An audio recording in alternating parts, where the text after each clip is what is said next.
Welcome, ladies and gentlemen, boys and girls, Skyliners and Sky Watchers. Welcome to the Vash Sky ParkCast. My name is Vash Sky, and I'm here to take you through this amazing world of theme parks right here. Not just from Disney and Universal, but your favorite theme parks, no matter where they might be. Cedar Point, Knott's Berry Farm, Dollywood. We cover all that and so much more. So welcome on in right here. We have the TPP raid coming on in as well. O2RR Royale with cheese right here. Izzo's Place, Sparky Schultz, Nicole Williams, Juliet. I'm sure Just Dushy's in there as well. Thank you so much for coming on in and supporting this channel right here. Oh, look at that. TJ McNafi also in there as well. Great to see you. Kit Kat, welcome back right here. Awesome stuff. Thank you for everybody who has supported this channel right here, because man, we have passed, I think, 8,500 subscribers, which is pretty absolutely outstanding right there. And I want to go ahead and thank each and every one of you for making this stream a reality, this stream of actually, talking theme parks with all of you right here.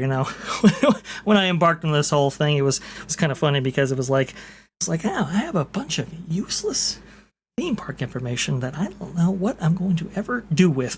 And well, it's treating me pretty well so far, and that's simply thanks to all of you. So I want to go ahead and thank each and every one of you for that.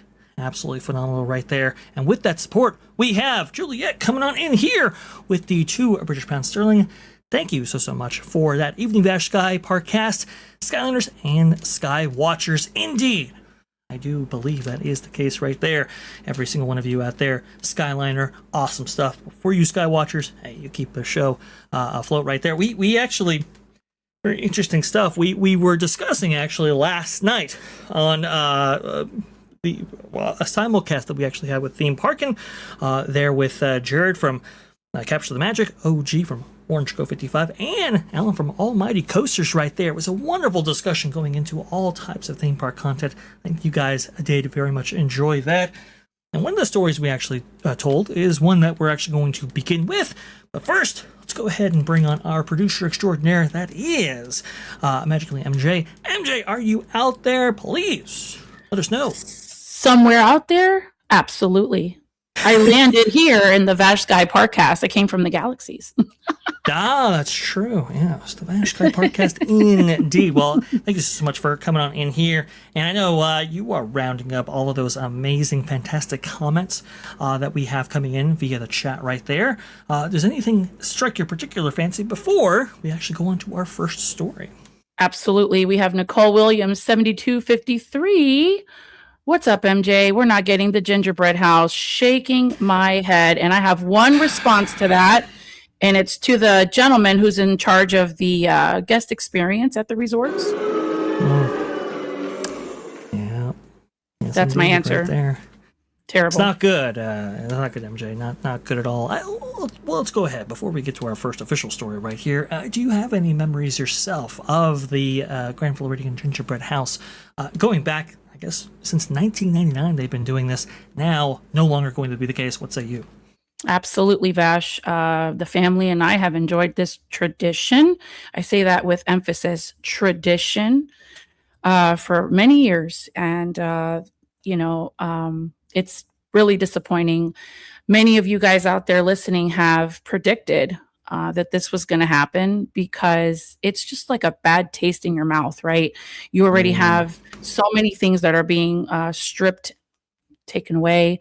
And this is something that is dear and near to our hearts.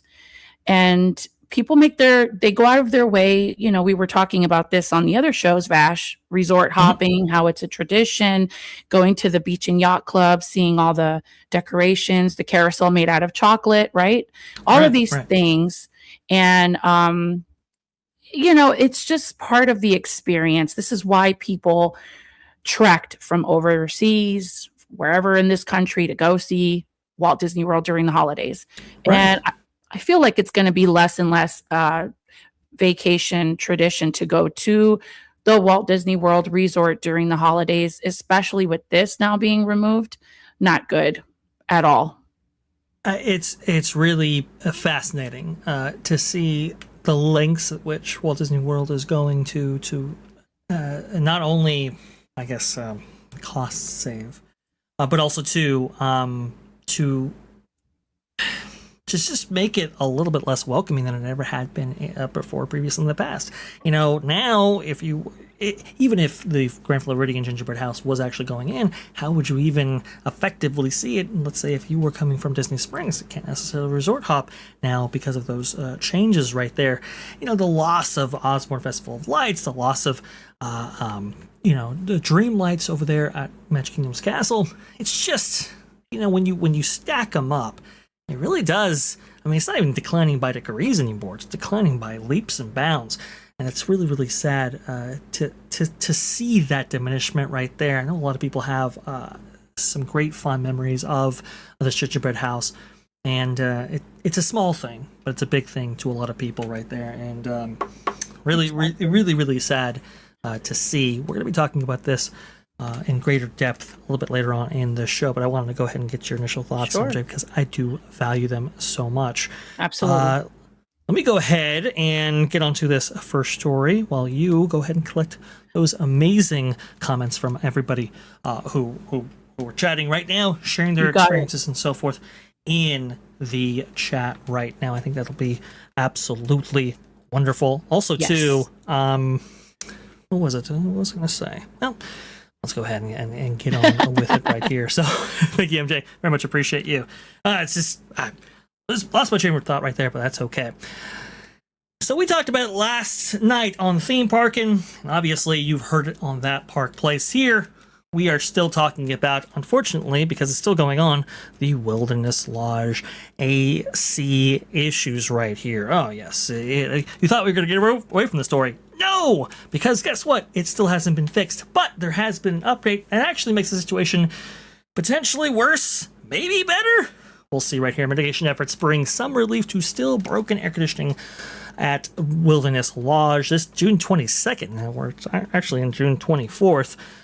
Here, yes, it's been going on since June 18th, actually, in which the big chiller plant for the entire Wilderness Lodge resort was actually, well, something happened to it in which it couldn't actually get its cooled air to the resort at large. And so that included Copper Creek, that included the Wilderness Lodge, and all of its rooms and so forth, its various dining establishments. In fact, dining reservations were actually taken offline in order to accommodate for this, which is not good at all. However, we do have a little bit of an update when it comes to this particular story.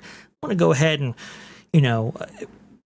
talk about this briefly because we talked about so much last night. However, I'd be remiss to not bring up the most recent changes here. You can see this video right here. This is from day 4, unfortunately. Yes, we're now in day 7, but this was back in day 4. This is how we know that the chiller plant was actually affected right here. I want to go ahead and play this because I thought this was extraordinary. This by Rope Drop and Beyond over there on TikTok. Let's see if we can actually play it right now. Hey guys, quick update from my visit to Wilderness Lodge today. The bad news is the AC is still out, but they have backup coolers on site. When you first walk into the lobby, it's not the normal freezing, need to grab a sweatshirt, but it's tolerable and people are hanging out there. It's definitely not hot. Then the hallways for the rooms are even cooler. They have fans and portable ACs around the lobby. All the restaurants are up and running.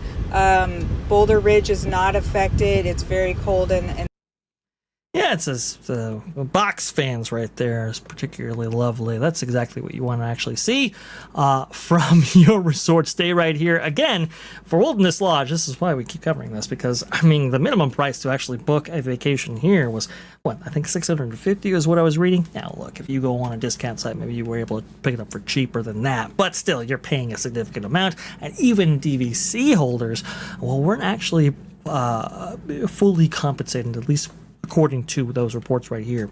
You can see they were trying to mitigate it in various ways. Let's see if I can actually bring this up. You can see the portable air conditioning units right there with the venting and so forth, both in that eatery and also too in this shop right here. You can also see, I do believe, if this will load, maybe it won't load. It's possible. Let's see. Blog Mickey, come on. Load for me. I was going to say, the cast members, unfortunately, weren't doing that much better, requiring box fans in order to make it through that brutal heat, which was not good at all. It's not what you want to see. There have been various reports, of people updating their experiences on Reddit and so forth. I was combing through those. The guest recovery, not so good. I think Tom Bricker here at Disney Tourist Blog actually was talking about the inconsistencies in recovery was making the situation much worse. Indeed, sometimes you get a full refund, sometimes you get a refund for a couple of nights, depending on your stay. Other times, they would say, okay, well, do you want to go ahead and be redirected to another room on site, like Coronado Springs, Caribbean Beach, and Art of Animation, which isn't even close to the same bracket that Wilderness Lodge is in. It's not even like another deluxe property, like, say, Animal Kingdom Lodge, for instance. Certainly Grand Floridian, Polynesian, Contemporary, those are in a league of its own. You would think that they would, be redirecting you to those places. Unfortunately not, which was very unfortunate to see. They were going for value resorts in some cases, which is crazy considering we're talking about the Wilderness Lodge right here, right? It's absolutely world famous. Certainly a part of Michael Eisner's original architectural ambitions right there when it came to new resort properties. And boy, they just don't make them like this anymore, do they? Absolutely world-class, fantastic, and the inspiration in part for the Grand Californian right there, which is very, very cool. Hello there, OG. Good to see you right there. He joined me for this discussion that we had last night featuring this particular resort and its AC outage. However, there is an update today on day 7 that I thought was very, very interesting. Let's go ahead and take a look at that real fast. Here we go, again from Rope Drop and Beyond on TikTok. Hey guys, we got a big update on this one. As you know, the air conditioning went out at Wilderness Lodge. They brought in backup equipment, which made a huge difference, but not 100%. Now people are sharing this photo of a sign that was posted on property stating that the AC will be taken completely offline this morning. Let's hope this is for the permanent fix. Let's hope indeed, because taking off the entire AC once again, oh man, we thought we were going to be, back to cool, cold air in this resort going back to the weekend. And now we're approaching July 4th right here. And obviously the quincentennial celebration right there. So it's kind of like, do we really want to go ahead and approach the 250th? With the resort in this shape right here? Obviously no good. Some people theorizing that, hey, maybe the freeze had something to do with this, especially given that it's a chiller tower configuration. It's possible, but all speculation for now.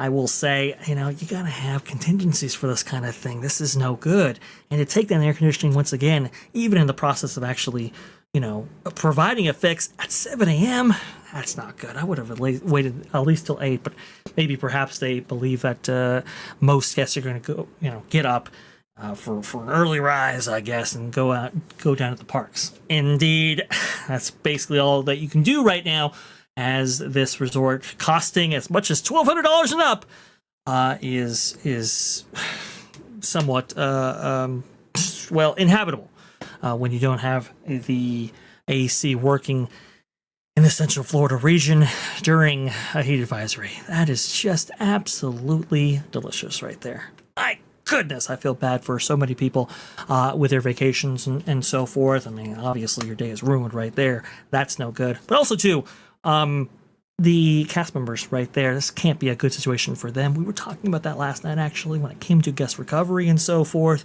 I think, a lot of cast members now, especially following the effects of the pandemic, have been less empowered to actually take on some of these things, and they haven't been able to recover this experience, I think, in the way that maybe they had in years past, which was very, very unfortunate.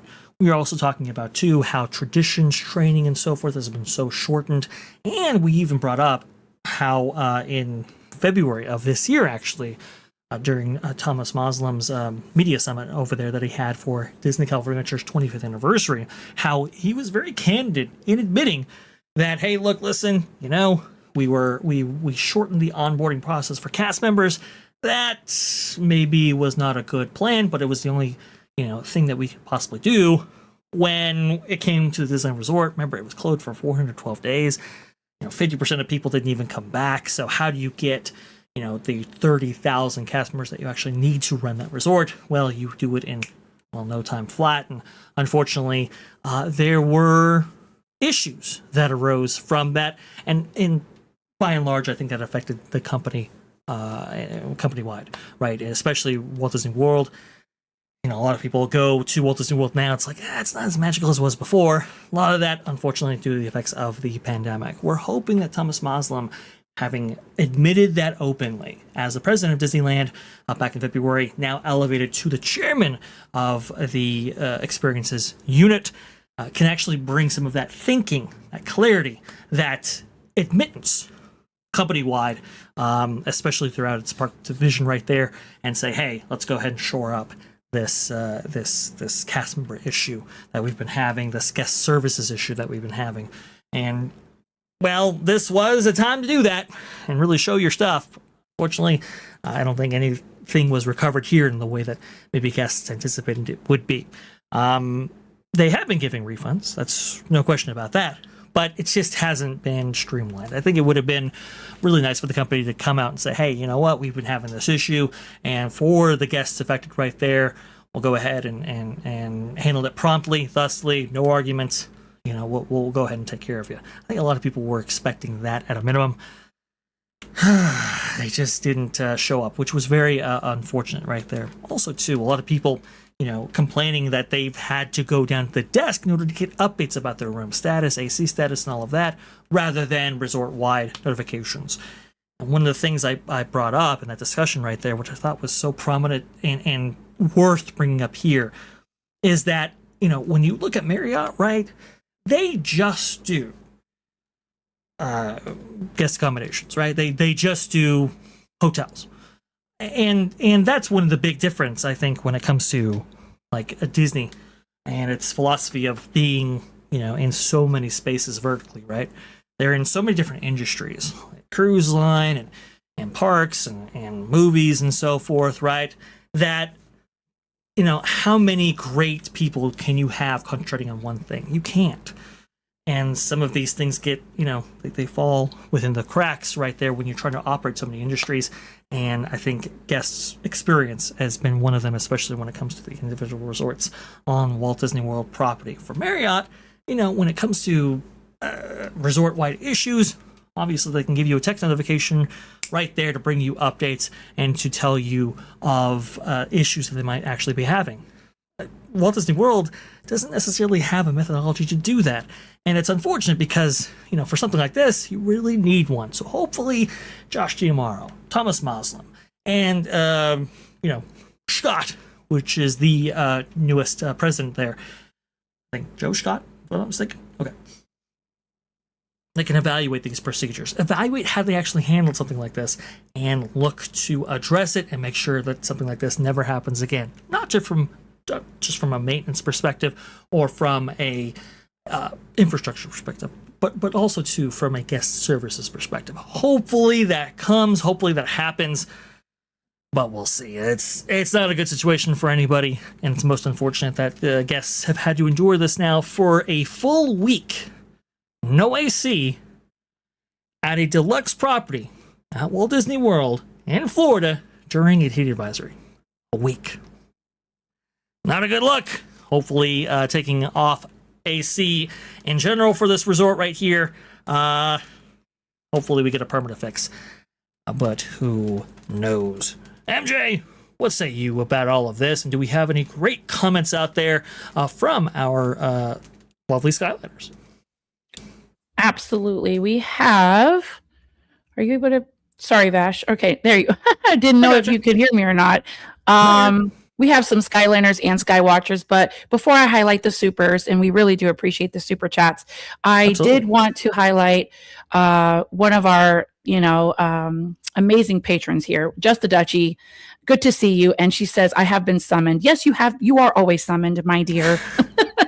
I just wanted to point that out. Just Dutchie is fantastic. No summoning here. Just wanted to go ahead and mention you as somebody who has been so supportive and such a great viewer. So thank you. Absolutely. And it looks like we have a newcomer, Sparky Schultz. Welcome. And thank you so much for being here. And I highlighted it because I thought it was so interesting. They said, is Disney still considered a theme park? It's supposed to be a vacation destination, actually. With all these things going on, I'm not sure how long that's going to be for. Yeah, that's a good point right there. Yeah, Disney, it's kind of interesting because we've seen some new terminology be used by people out there. I'm going to go to Disney, and then in my mind it's like, okay, what does that quite mean? Are you going to go to the Burbank Studios? Or are you going to go to Disneyland? Are you going to go to Walt Disney World? It's really something. But as MJ beautifully pointed out, this is supposed to be a vacation destination, and so you have a lot of people coming from all over the country, right? Especially from some of those colder places like Montana, Michigan, otherwise, who aren't necessarily used to this extreme heat. Now have to contend with this, at least when they're staying at Wilderness Lodge. Not good and potentially dangerous. Absolutely, Vash. And we have Goen Shogi, another mod extraordinaire that we have. Thank you to all the mods out there, by the way.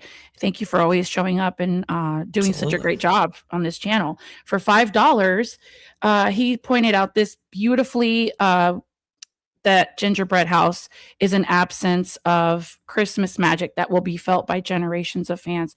Absolutely correct. 100%. Yeah. It ran for 25 years, up from 1999 all the way to 2024. Didn't have it last year. Okay, you're going through some construction. Fair enough. But to not factor in the gingerbread house into your plans, your long-term plans, even after that bar was constructed, come on, Disney. That's just not cool. Well, not only that, Vash, the DVC resorts are there selling. You want to say maybe they're cash cow, and I cannot imagine how many DVC memberships they will be able to sell when they can continuously strip away perks of staying on property. And these are they're not cheap, they're extremely expensive. It's an investment, and a lot of people take out line of credit loans to be able to purchase these memberships. And I think the gingerbread house at the Grand Floridian, that is a staple of Walt Disney World Resort. Yeah. And to be removed will most definitely hinder those sales. And I'm going to stick to that. That's my honest opinion. I mean, I think that's a valid argument right there.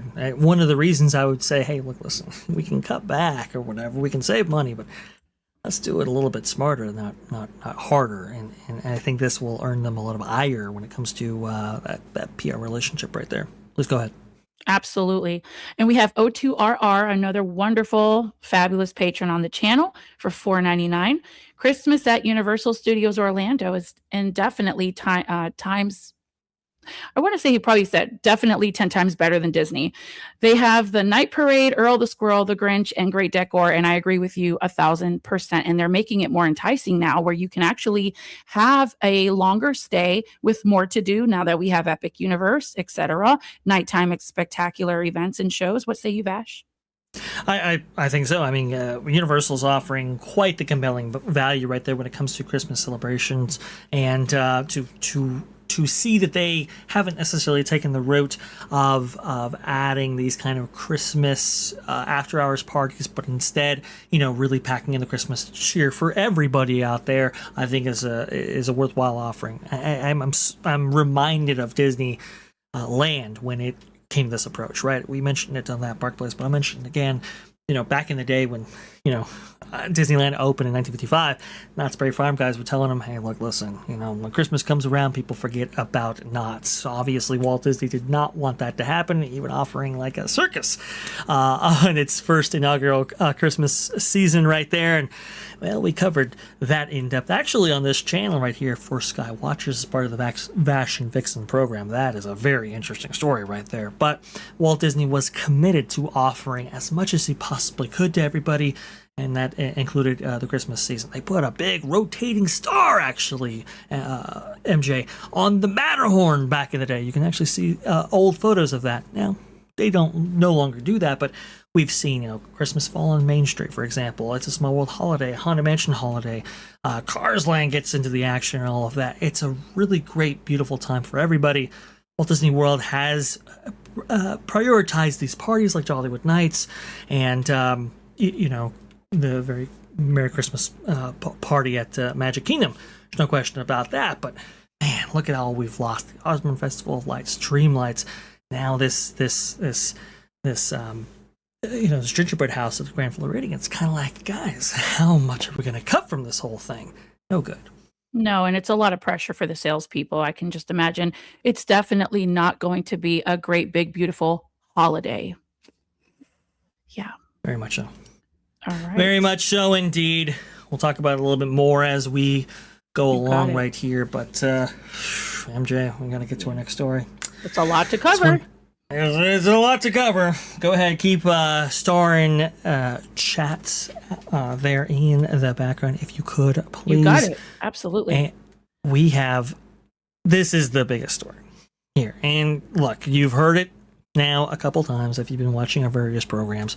I do apologize for bringing it up again, but this is the biggest story right here. It is, of course, Tiana's Bayou blunder. Well, at least that's what I'm calling it right here. This is the one where a 13-year-old boy actually fell down the 50-foot drop on Tiana's Bayou adventure. Absolutely crazy story, but this was the first outlet to actually pick it up.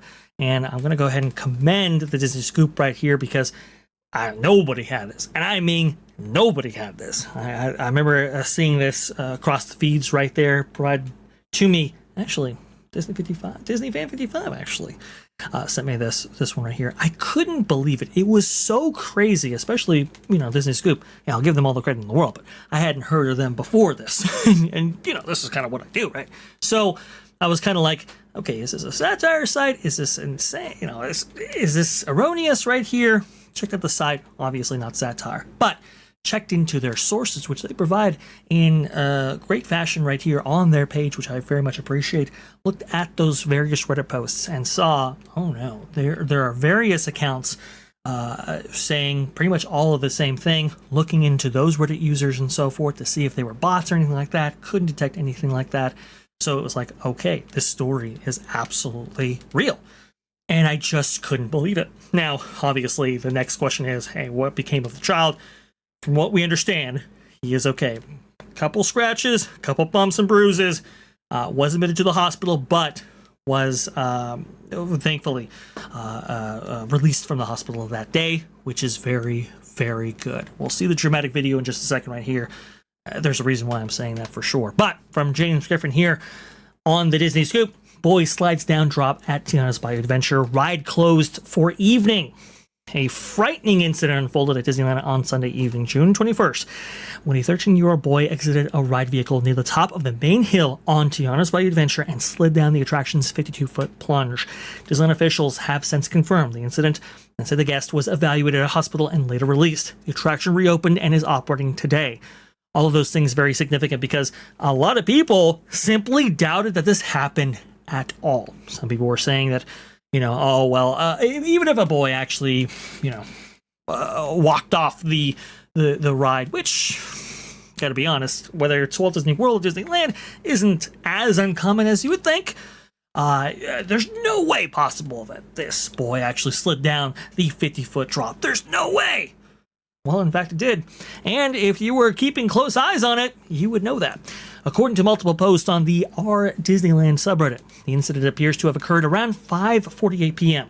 Reddit user UFastU7189 said their grandson witnessed the boy tumbling down the water slide from the bridge in front of the attraction, prompting a woman nearby to scream. Another guest, Prior Theory 5522, wrote that they were inside a log vehicle on the ride at the same time and briefly saw the child fall as their log passed the drop, with 4 people in their vehicle witnessing it. Let me go ahead and put on a little bit of B-roll right here. That way you're not looking at a wall of text. I do believe we have something right there. Yes, that would be it. Boom. Boom. There you go. The thread was started by Entropy Beer, I do believe, B-I-E-R, who noticed a significant security and medical presence at the attraction's exit around 6 p.m. The poster describes seeing several security personnel and what appeared to be medic stationed there. After completing the ride, they returned to find the queue closed and the attraction shut down. They remained closed through at least 10 p.m. that evening, according to 108 High Fives, who passed by the area after the park's fireworks. Reddit user Mr. Miggins identified themselves as having sources among current and former Disneyland employees, stated the boy was 13 years old and attempted to exit the ride vehicle at the top of the final drop. The stop mechanism, Mr. Miggins claimed, either failed to engage or the vehicle had already passed the threshold before it could actually be halted before the drop. That same user said that the boy sustained cuts and scrapes from sliding down the drop, but that luck was on his side, and he did not appear to hit his head or tumble uncontrollably. Trout Season, user on Reddit, later added that he was taken to the hospital as a precaution and is reportedly fine. Disney Scoop has not independently verified those claims. That's true, but I'm not seeing any thing otherwise. I do believe that is the accurate account right there. When guests on the ride exited, U Prior Theory 5522 reported encountering approximately 6 Disneyland security officers, along with a mother and 2 soaking wet children. Trash accomplished 543 also stated the attraction was fully evacuated and remained shut down for the rest of the night. The boy's official condition has not been confirmed by Disneyland or any media outlet at this time. This was when it was actually officially written, and well, we know that looks like the boy is okay, pending any further information that might actually come out. From all the accounts that I've heard, looks like he's just fine, which is very, very thankful that is absolutely the case. Now, obviously, that was posted on Monday. The original incident taking place on Sunday. Now, yesterday, that being Tuesday, we finally get the video because there were multiple people stationed there. I believe one of the Reddit users actually said that the person next to them actually screamed in terror when they actually saw it right here. And there was a photo of a crowd that was around the bridge right there overlooking that big famous drop at the Disneyland attraction. So there was more corroborating evidence before this video was actually released. Let's go ahead and take a look. It's a crazy video. We'll analyze it here and try to draw some conclusions from it, obviously being respectful of the boy and family right there. There you go, from TMZ. Terrifying new video shows the moment a 13-year-old boy at Disneyland tumbled down a 50-foot waterfall after getting out of the moving ride vehicle. Here you go. Let's go ahead and put this up. It's a video of a video, so it's a little hard to see, but hopefully it is clear enough for you. You can see right there the boy getting out of the ride vehicle at the top right there, as indicated by the arrow. And it looks like to me, as they were trying to get out, momentum was not on their side. That log dragging them forward and down the 50-foot chute. Head first, by the way, which is even more remarkable. That this boy is okay currently. Absolutely terrifying incident right there. Obviously, for the people who actually saw it, that report of the mother or woman screaming right there, well, I think that is absolutely accurate when you actually examine the video footage. I do have a larger view of it right here, slowed down, provided by OC Scanner right there on X. See right there. It is so very crazy that this is even possible, and that the outcome so miraculous right there. Wild stuff. And yeah, the chute right there is not smooth.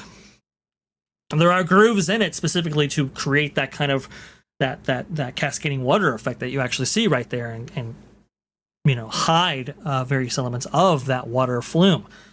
So it's just incredible every single time you see it. Now, if we actually go back and see here, I do believe, okay, you can see that one of the adults there looking back as it's traveling down the chute right there.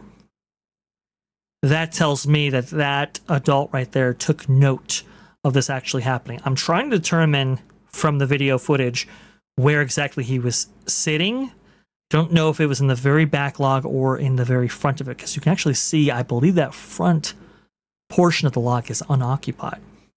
Now, I was suggesting that one of the ways that you could mitigate this from happening again is that you sat adults behind their children, because I had assumed that maybe this child was actually in the very back, in which nobody actually saw this take place. Apparently, that's not the case. Here, you can see that adult right there looking backwards as this is actually happening. It must be a harrowing experience. When this video goes live, it becomes a national news story, rightfully so.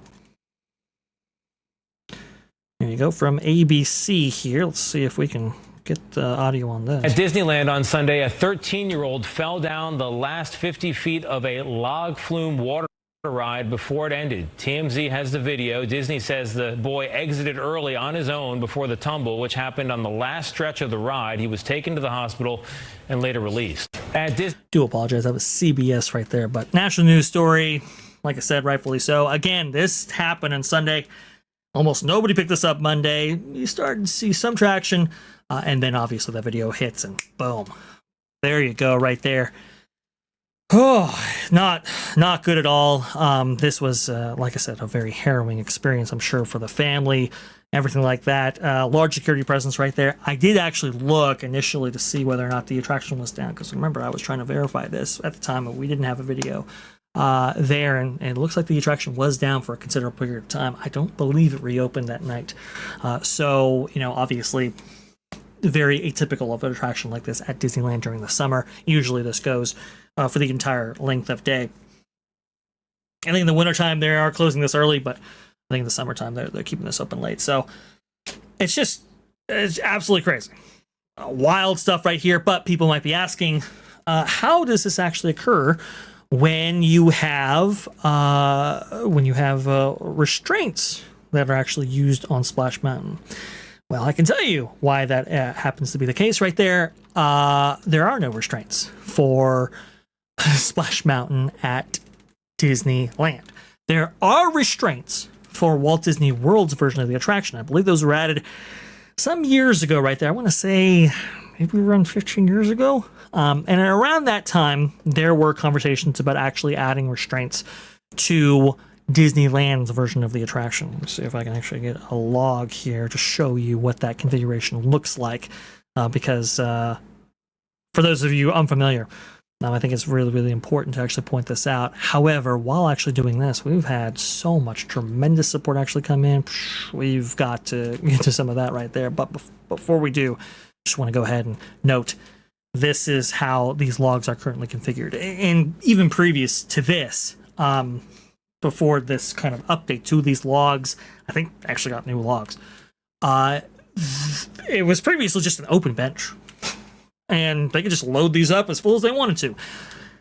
Of course, obviously, there were concerns around the safety of actually doing that, so that's when they segmented them in this way, and that's when you're limited to, 6 riders, I think? 1, 2, 3, 4, 5, 6. Yeah, and there's potentially 7 in that backlog right there, because you can have a small child with you.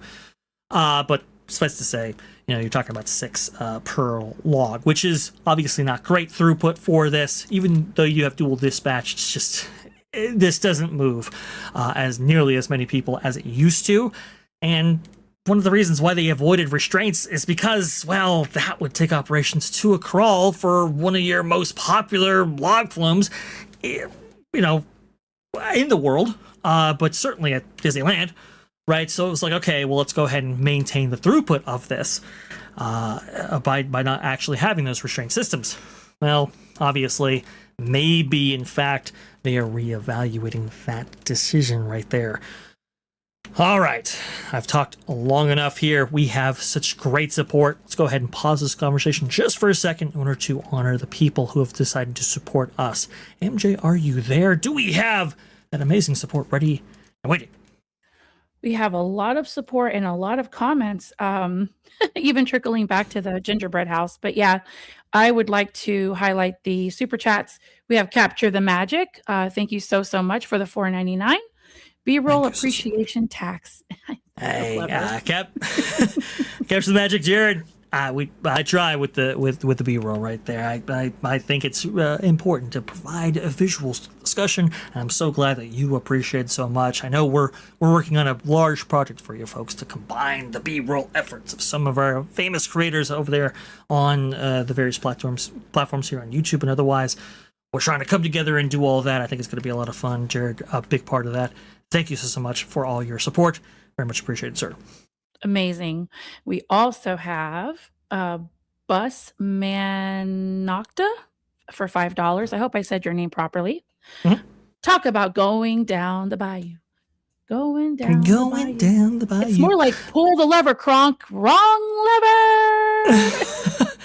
It's, well, you know, and also, too, to go along with all of this, we do have, well, a clip that actually coincides nicely with all of this. Time to be turning around. If only you could. Absolutely. Not good right there. I love it so But, much. Oh, we have fun with our clips. Thank you And so much, speaking of clips, we have just a Dutchie for 55 euros. That's proper money, not a gyro, people. As terrible as it is, AI and the vids people make using AI is far too realistic. I think people are being careful in what they believe when it comes to online info videos, unless it comes from a reliable source such as the Vash Sky ParkCast. That's very good, but that's a fair point, just Dutchie.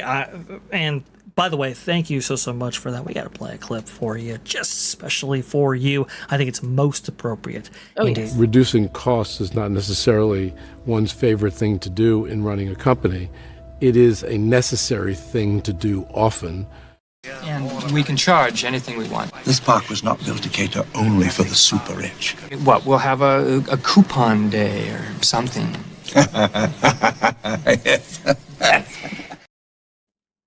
Fantastic, right there.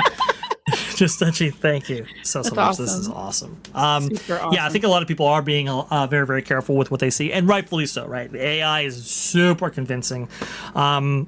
That's why I independently verified it before the video even came out, so that way, you know, in the event that a video does come out, you kind of have all your ducks in a row. I was really, like, because I got to be honest, it sounded unbelievable at first, and I can see a lot of hesitation for people, you know, picking up the story in the way they did and stuff like that. It was so sensational. It was like, I can't believe it. So that's why I did such a deep dive before the video came out. So that way, you know, it's like, this is a verified story. This absolutely happened. Then when the video came out, then it just blew up forever. But you can also see in that video that the events actually relayed by the various witnesses were corroborated with that video. Like what they described, everything like that. Like it all kind of worked out seamlessly right there, which is how one of the ways you can verify a video's authenticity. So it's really important to do that groundwork, that legwork right there. Tremendous, you know, kudos to the Disney Scoop right there for getting that out. Also to Disney Scoop guy, Matt, out there on X. I know he took a lot of flack for even sharing this video, or sharing this story, I should say, before this video actually corroborated a lot of that stuff. So a big shout out to him, and an apology I think is necessary from some of those outlets right there. But suffice to say, yeah, big stuff. But Just Dutchie, thank you so much for tremendous support. Absolutely awesome. Thank you. Absolutely. And another one trickled in while you were going over that super chat. We have Metalcore Breakdown for $1.99. Brer Fox approved. Indeed. Brer Fox approved. Yes, that's true. Yeah, maybe not Brer Rabbit approved, but Brer Fox. That sounds about right. Man, it's there was no laughing place to be found down there. That's a good one. That's for sure. The Briar Patch not looking so hot now. Okay, so if we get back to the story, and thank you so much, Medical Breakdown, for that awesome stuff indeed. If you examine the video right there, head first, that is like worst case scenario, no question, obviously. And people are saying like, how was that even possible? Look, I can just tell you right now, I have no idea because it shouldn't have been the case. I mean, MJ, I don't know if you know this, but one of the things that delayed the opening of Splash Mountain at Disneyland, because it was supposed to open, I believe, maybe 88 or even just early 1989. Eventually it opens in July 17th, actually, 1989. One of the things that delayed it was the first rider to ever go down the original version of the drop was like an engineer who was working on the ride right there and said, hey, you know what? I'm going to go ahead and activate this and take that first drop right there. It's going to be fantastic. It's going to be awesome. He was in a log, and the transition was so violent, broke his leg. So clearly from that incident, it's like, okay, like we have to redesign this in order to make it safe. And so the story goes is that they jackhammered out a lot of that final drop right there in order to make it, you know, survivable. but Survivable? My goodness. Well, yeah. I mean, if you got a guy breaking a leg in a log right there, what is that going to do to a child? What's that going to do to an old woman? Like, you know, obviously there are clearly things wrong right there with the G-forces and so forth. So they gradiated out that transition a little bit right there, made it hospitable, and you know, it eventually opens, like I said, July 17th, 1989, right there, right before Disneyland's 35th anniversary, right there. Well, I'm so glad you do the just math. shed some light on all of us. And that's part of the reason why I highlighted this amazing comment from Yusef Ali, Z8W. Look at the ripsaw falls from Islands of Adventure, for example, of what restraints might look like on this kind of ride. Perfect. Right. So let's go ahead and let's get to that right there. So obviously we that's a great point, and I'm so glad you brought this up, MJ, because it's really, really important. Okay, so you've got this current configuration that exists, right? And outside of Brer Rabbit being taken off the hood there of these logs, it is the exact same configuration for Tiana's Bay Adventure. Now, Ripsaw Falls, I think, is most appropriate because I think, actually, Theme Park Obsession had a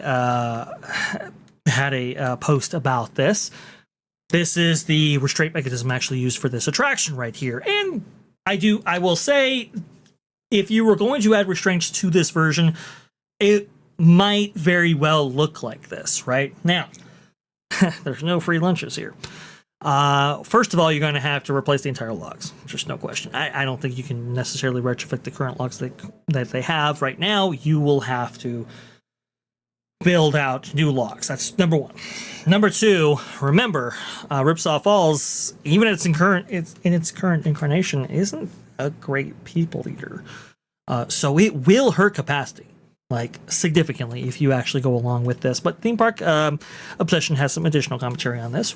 Remember back in 2007 when 2 people fell out from a parking tram at Disneyland? Those trams didn't have doors back in the day. And after that incident, which resulted in a lawsuit, the trams received a retrofit. The recent incident on Tiana's will probably be the final straw. That very well may be the case, and you can see right here, it didn't just affect Disneyland and those trams, but also affected Walt Disney World trams. Those doors that you actually see there, those were not part of those trams when they initially were constructed, fabricated, and actually deployed. Those were retrofitted afterwards, after Disneyland's incident. So there is a case right there of an incident taking place on one property affecting all properties at large right here. This is a log flume though. And there's a lot of log flumes that don't have restraint systems. So what does that mean for the entire industry looking at this and going, we do not want an incident like this taking place in our parks, around the world? It's gonna be a very difficult challenge, I think, to retrofit so many log flumes right there. And I mean, Knott's Berry Farm doesn't have restraint systems on its log flume there, and that's been around even longer than Splash Mountain. I think we're moving into a different era, Vash. I hate to interrupt you this way, Please, but go ahead. There was so much respect in the generations before. And when you walked into a private property, because these theme parks, at the end of the day, they are private property, as the generations go on and the lack of parenting and discipline continues, you will see more and more of this type of behavior. I just wanted to point that out. Please continue. Yeah, no. You're exactly right there. We have had a cultural breakdown, let's say, and norms, traditions, customs, and just behavior, right? I think we've all kind of seen that. We've all kind of experienced that. So often do we talk to older folks, and it's like, it didn't used to be like this in my day, and I think that's certainly the case now. And so, under that revised framework here, is an attraction like this one appropriate in the modern era to not have a restraint system there? I mean, you can make the argument. You certainly can.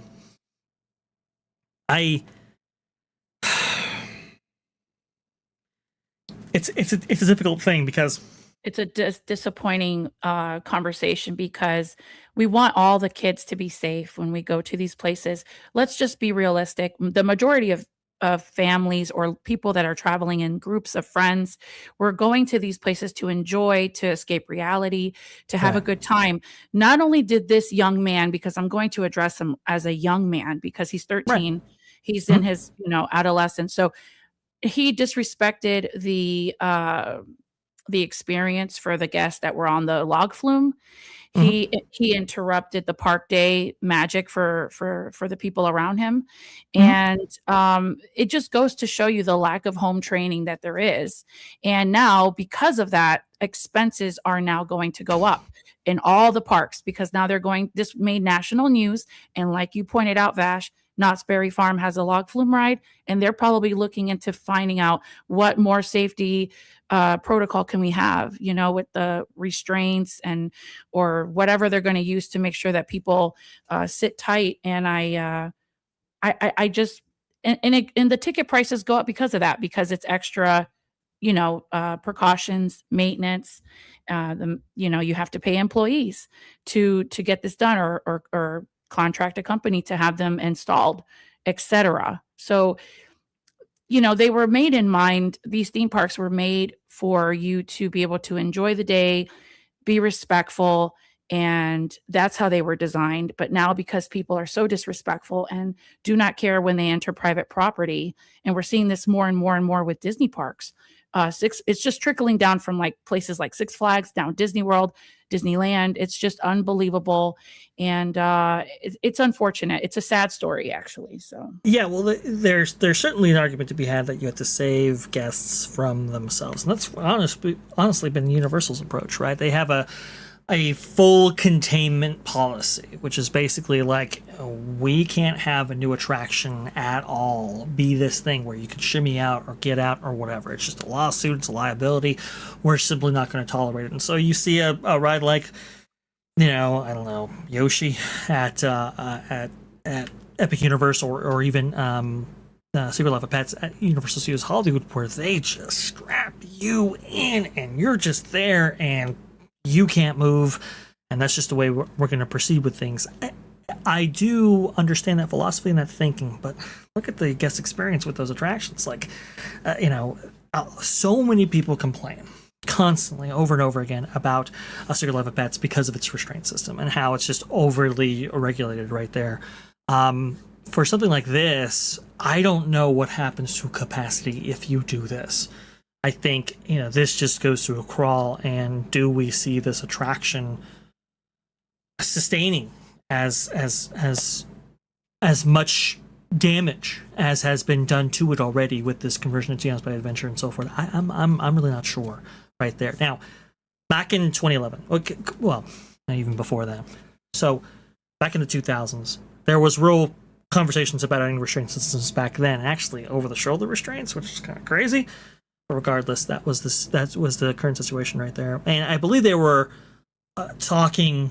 They were thinking about updating the restraint system for Big Thunder Mountain Railroad to include maybe the Expedition Everest type restraint system rather than a unified bar right there. Does it not to do either of those things. And for Disneyland specifically, you can actually see right here. So this is Walt Disney World's, of course. But on Disneyland's version of the attraction, this is very, very similar point where you're going up the lift hill right here. On the right side over your shoulder, there is a cast member station there. Permanently at all times, sitting in a chair. You can't see them because it's very, very dark in there. But they are there and they're looking at a monitor and they have their hand right over the shut-off switch. And that was a compromise for Disneyland, not having restraint systems actually installed on their ride vehicles, but as a way of like, okay, if something actually happens on that final lift hill, you can immediately stop it right there. Now, as the report suggested, this log traveled to a point where even if you stopped it, gravity was going to do its thing, and there's nothing you can really do right there. But that is why this child is alive. Because if that wasn't stopped, there was another log right back there that could have actually gotten to a position right there. And we don't know what the status of this child when it actually, hits the bottom of the flume right there. But if it's, if the child's knocked out or if it's just trying to get its bearings together, that's some time that another log can actually come in. And we're now looking at a fatal situation right here. It's crazy how this all actually worked out, and it is a miracle that this didn't actually wasn't worse than the outcome. And so to MJ's point, it's kind of like, okay, family, what were we doing to keep our little ones in the ride vehicle? I understand, some of this falls on the 13-year-old. There's no question about that.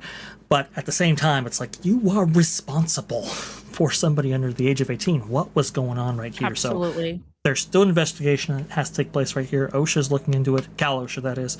And we have not seen that official report as of yet because this investigation is ongoing. I think in the interim, Disney's going to have, if we have two parents, we have two kids, child parent kind of configurations or something with those seating configurations to mitigate the event of this happening again. Maybe no, kiddos in the back right there, which is a larger space that people can actually climb out of much more easier. Mm-hmm.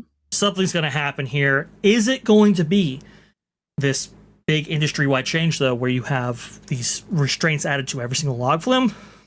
It to be seen, but it's so many entirely comments, possible. So much commentary in the live chat. Please go ahead. I was trying to be so careful and mindful, not only of your time, but like the segment, right? 21 Royal with cheese. I'm hearing he was afraid to go down the drop, so he got pulled back in by another family member, which caused him to fall. Per Disney Scoop Guy. Oh my gosh, I cannot. That's really interesting right there because I've heard multiple reports, and Disney Scoop Guy is actually saying it. That's a big deal. I'll go ahead and look it up on my end, but I've actually heard reports that maybe, possibly, the kid wasn't actually afraid at all and was trying to actually get to another log, which was a pretty insane allegation right there. Without more information, all of these theories do pop up. Let me see if I can actually find a Disney Scoop Guy here. While you do that, I'm just going to get these next two super chats because we're still on the segment, and I know you have another amazing story. Metalcore breakdown for $1.99. Thank you so much. Was self-evac Haunted Mansion's cast member working that day? Oh, I just got that. He's talking about the story from the other time. right. So back on to Mansion, yeah. That was also at Disneyland, by the way. That was not at Walt Disney World. That was at Disneyland, right next door to Tiana's Bayou Adventure, right there. It is crazy how these things keep popping up at Disneyland. What is going on, operations? Come on, terrible. This is crazy how this is actually happening right here. Let's see. Metalcore breakdown came back again with another $1.99. Thank you again so much. I seriously have to applaud the audience for their participation and their super chats and just being here. Thank you so much. He says, but seriously, glad he's okay. And MJ is spot on. Probably what I was talking about earlier with discipline and the generations and things like that. So I do Okay. appreciate that super chat. Thank you so much. And it's my pleasure. And that's why I try to give the best commentary as possible from the eyes of a mom and a family person. So, And a core breakdown. Thank you so much.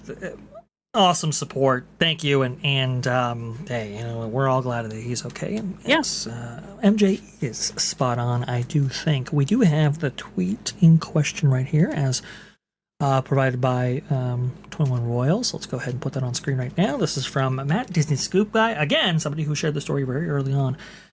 I've had multiple cast members tell me that he got out because he was scared and the ride was actually past the E-stop. The family member tried to pull him back in, and that's when he fell. My goodness. If that's the case, then That's not good. no, that's not. And that's another thing too. Like, maybe you should talk to your children before getting on certain rides because kids are a little bit. I would say Generation Alpha, they're a little bit more sensitive. I feel like us millennials and boomers and whatnot, we have thicker skin. We can handle things a little bit better. I feel like there's more cognitive disorders in this new generation of anxiety, panic attacks, claustrophobia. Kids are not outside exploring, touching the dirt, getting into mischief, good mischief, not bad mischief. And they get very, very, very startled very easily, which is another reason why all of these other rides that are new have kind of been dumbed down. For example, the Minion Mayhem over at Universal Studios, Florida, that used to be a really cool attraction. And I went back and I was like, did you guys dumb the ride down? And he was like, well, they took out some elements because they wanted to make it safer for kids like that had that were on the spectrum, if you will. I feel like that's on the rise more than ever. And that could be why this child could have had, a scare and want to leave the ride vehicle. But the training at home has to be established. Parents out there. Mm-hmm. And if in fact that is accurate, MJ, I think it's a very astute point. If in fact your child has maybe issues, right? More of a reason to be very cautious. And unfortunately, it just didn't play out in the way intended by all. And it's most unfortunate. Like, I don't want to play the blame game and all of that and beat up this family, this kid or anybody involved too badly, because it's such a freak crazy thing that happens here. And again, I've never heard of anything like this happening in the 36-7 year history of this attraction. I just never have heard of it. It's never occurred. This is the only event like this in this history. Again, I've gone through great measures to track down individual instances and so forth when it comes to these various attractions. I've never even heard of something like this. So it was a freak accident. But as MJ rightfully points out, the world is changing. Maybe Disney changes with it. Absolutely. That's all I have for you right now. I was looking at the live chat. They are very engaged in this conversation, Vash, I must say. Absolutely. But if you need to move on, we shall move along. Another Bayou, not this one. I think we will be moving along right here. I think I've said pretty much everything that I can say about this part of the website falls incident there. And also too, one last thing. Just because you add restraint systems doesn't mean that it's a catch-all, right? We have covered stories on that Park Place before, in which you've had people at Walt Disney World actually shimmy out of those restraints as well and get off board the attraction right there. So again, anything that you do, nothing's ever going to be 100% protective. In IT we have a saying: culture, not code. Culture, not code. Code can only get you so far. You have a bad culture, none of those protections and so forth are going to ultimately save you. All right, I think that just about does it for this crazy, harrowing story right here. We best be moving on, though. Not too far. Tiana not doing so well otherwise, outside of this particular incident right here at Walt Disney World. just keeps happening, guys. I just don't know whether, like, when this attraction is going to be fully working. Projections are having issues as well, as you can see right here. Again, a lot of this coming from Coaster K24 over there on X. Definitely check him out. The alligator just not moving at all right there. They just given up, I think, on at least on Walt Disney World's version. Disneyland might be the same thing, but just give it up entirely on this ride right here. So, hey, maybe, in fact, if you do actually go the extra measure in retrofitting existing logs or actually providing new ones, which I think you'll have to do, maybe you can actually fix the attraction while you're at it. That's a possibility. We can only hope that that is actually absolutely the case. Well, this is Five Fires, actually. June 22nd, 2026. Tiana was stuck today. I was actually following the incident right there, because the incident occurred June 21st. But stuck. So, yeah, that's at Disneyland right there. The previous was at Walt Disney World. Not so good indeed, but unfortunately, guests not following instructions. Like, for example, remain seated, please. Permanecer sentados, por favor. Something's in the air right here from Disneyland News Today. Security responds to young guests climbing on Redwood Creek Challenge Trail structure. Not the places where kids are supposed to climb. No. The exterior portion of the structure. I don't know what is going on right here. Video security responds to young guests climbing on Redwood Creek Challenge Trail structure. Austin Houghton, right here at Walt Disney World today, June 21st, 2026. Oh, the same day as the Tiana incident. Wonderful. A child's unsafe climb onto the outside of a Redwood Creek Challenge Trail structure prompted a security response in a video shared online. See right here what Redwood Creek Challenge Trail is. Kind of like, if you want to have an analogous comparison right here, the Boneyard over there at Animal Kingdom that once existed. That, I would say, is your closest comparison for all you Walt Disney Worlders. TikTok video shows the incident taking place on the Mount Shasta Ranger Lookout Tower, the central structure of the wilderness-themed play area in Grizzly Peak. The uploader's description for the clip aptly describes the situation with kids be wildin'. In the clip, the young guest is sitting on the exterior side of the elevated wooden staircase outside the normal guest walkway and railings.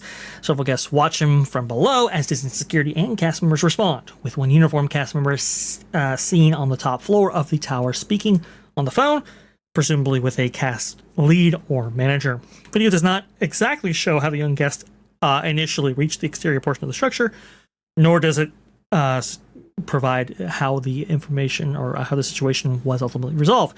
But we assume the guest was eventually removed and unharmed. You can see right here this by Dre90 over there on TikTok with this video. Sorry, it's didn't get the SDR conversion right here, but you can see it for yourself.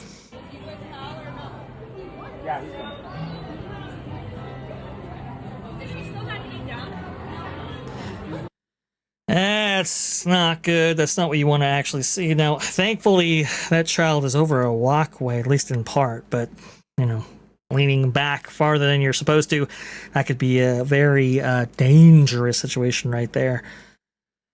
Oh boy, it's like, what are we doing? How are we doing this? This is Redwood Creek Challenge Trail. Look, if you go outside the perimeter of what you're supposed to, like on Tom Sawyer's Island, I think that's a little bit more like, it's not better, but it's a little bit more understandable. This, I don't know what would compel a child to actually do this right here. Very, very strange, very, very bizarre. Not sure what's actually going on here, but I think it, look, I know it's a play area, but hey, I'm going to play it anyway. Remain seated, please. Permanecer sentados, por favor. Hands, arms, feet, and legs inside the right vehicle at all times. And if you're not supposed to go somewhere or climb on something that you're not supposed to, please do not. And well, with shoes, I do agree with this assessment right here. Where are the parents? I do ask this a little bit right here because, if you have, a child with certain predilections or disabilities or whatever it is, hey, must be more mindful, not less, as we just demonstrated in the last segment right there. MJ, we have some amazing support coming on in again as well right here. Let's go ahead and put you on screen for a moment right here as we bring up Albertus Magnus. Please, go ahead. Absolutely. Albertus Magnus 44 with the $9.99. Any restraint system other than seatbelt will require new vehicles, which will be heavier and require release max. Very true. This changes fall dynamics at the drop, and now an entire ride must be re-engineered exactly to the point I was making earlier. They're just going to cost us more and more money. All of these careless decisions. And That's where are the parents? Absolutely. Where are the parents? Indeed, right there. We used to have a civilized society, but no. This is a really interesting point right here, Albertus Magnus. Very much appreciate you sending that in, because you are right. If in fact you change the dynamics of that final drop right there significantly when it comes to the weight that you either add or retrofit, or maybe you actually fabricate new logs entirely. Maybe that's what it would actually mandate. You might have to redesign that final drop as well, depending on what those calculations and variations are. This is not an easy. There's no easy solution coming out of this if in fact you actually do want to have a restraint system. And here's the thing too: a lot of people mentioning insurance. Disney just might be bound by their insurance company to say, look, listen, we just can't simply have this happen again. That you have to do certain things to prevent this, because obviously we're going to be on the hook here if in fact this becomes maybe a devastating trend. I have no idea, but I suppose it is possible right here. Obviously, Disney's looking into this, and Cal OSHA as well. So this story hasn't fully played out, but with this story right here for Railroad Creek Challenge Trail, a lot of the same issues right there. Insurance might not be looking so kindly for something like this. Do we get more modifications for some stuff like this? Do we get more netting, more cages, more whatever? I suppose it's a possibility for sure. Absolutely. We had some comments trickling from the gingerbread house story, but I'll probably do that before you move on to your next segment without this beautiful B-roll that you're providing us. It's gingerbread house related because it's such a hot topic. It is such a hot topic. Go ahead and star those for future right there. We'll go ahead and bring those up. You got it. The appropriate segment right here. For now, we best be moving along as maybe the Muppets. Paraphrase the Muppets, maybe a little bit with that. Going on to the East Coast now with the Muppets Rock and Roller Coaster right here from Drew the Disney Dude, which, by the way, if you haven't followed Drew yet, what are you doing? We had him on Theme Park, and he is fantastic. He's awesome. Go ahead and subscribe to this man right there. Fantastic stuff. The mayhem is back. Rock and Roller Coaster starring the Muppets has reopened after an extended closure at Disney Hollywood Studios. This is coming in June 24th right here. I was like, extended closure? I heard nothing about that. Well, extended indeed. WW Magic actually has the story for us. Rock and Roller Coaster reopens tonight, ending more than a day of downtime. This 15 hours ago, provided by WW Magic, as I was stating before here from the staff, June 23rd, 2026. Rock and Roller Coaster starring the Muppets has reopened at Disney's Hollywood Studios. The attraction came back online tonight at approximately 8:30 p.m. on June 23rd. Well, for all those people waiting until the waning hours of this theme park's opening, hey, you got 30 minutes with this attraction? Maybe an hour and a half, depending on when this park actually closes. Fantastic. Obviously not optimum. Ending an extended closure that lasted over 28 hours. The ride went down on June 22nd at around 4:30 p.m. and remained closed through the following day, missing a full day of operation before returning to service this evening. Disney did not release any details on what caused the extended closure. As noted in our early report, however, a technical issue with the ride system was most likely the explanation given the length of the outage. Extended but not unprecedented. A 28-hour closure is notable, but not unheard of for this coaster attraction. Rock and Roller Coaster operates a high-speed linear induction motor launch system, or could be LSMs now. I don't know if they're LIMs. Still, if they're LMs, maybe you got to switch over to LSMs. That requires everything to be functioning properly. That's true. Before the ride can operate, issues of this type can take time to diagnose and resolve. The closure came less than a month after the attraction's May 26, 2026 public reopening, which is not unusual for a newly imagined attraction still settling in under the full capacity of guest conditions. That's true, but that is weird to have what is simply a simple overlay for an attraction like this to be down for an extended period of time like this. Again, this is like Tiana's Bayou Adventure, right? Where the log flume didn't change from its conversion from Splash Mountain. So why is this attraction going down as long as it is?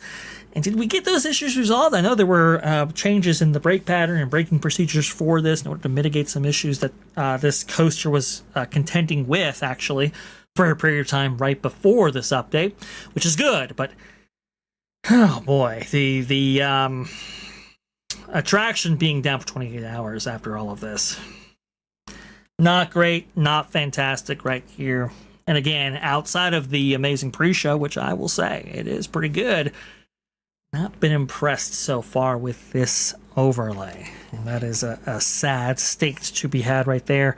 Had no idea this was down for 28 hours. That's most unusual. Hopefully everybody who actually wanted to ride this attraction and were in the Walt Disney World area or resort area were able to ride this attraction, but who knows? And this also follows a pattern of these launch coasters at Disney going down for a period of time. We saw this from a Disney Scoop guy right here on June 18th, actually, of 2026. And Credit Coaster has been down most of the day today at Disney California Adventure and has gone down again. Very weird, very bizarre. I know this coaster in particular is an Intamin coaster.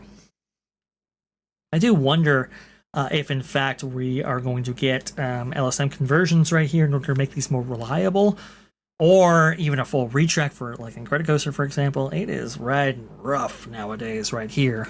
I was hoping for maybe some updates, as I've pointed out on previous incarnations of the show right here.